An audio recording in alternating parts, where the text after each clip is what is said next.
Listín Diario Editorial for April 18th of 2023. Unprotected health.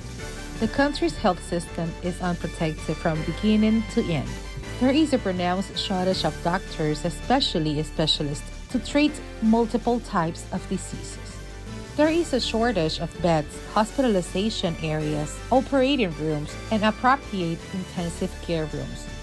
The crisis of supply or availability of medicines and supplies necessary for surgeries or minor cures is also obvious.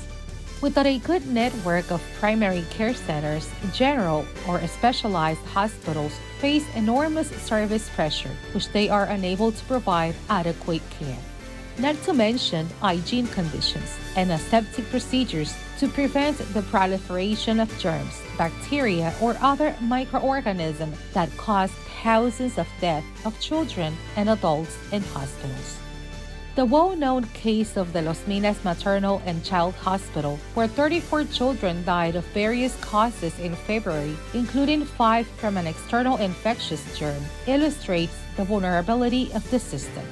Emergency care, which worsens when there is a shortage of ambulances to transport patients and results in critical and risky patients when there are no doctors or well-equipped emergency rooms, deepens the severity of the crisis. They are deficiencies that come from old because investments in public health are at a disadvantage compared to that of education, which until now has not given the expected results.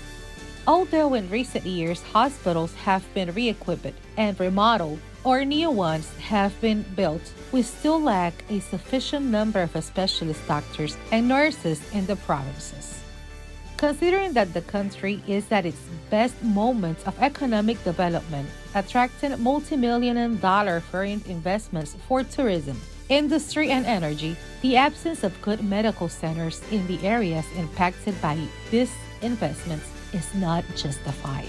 The time has come to cure this shameful source that degrade the country's health system.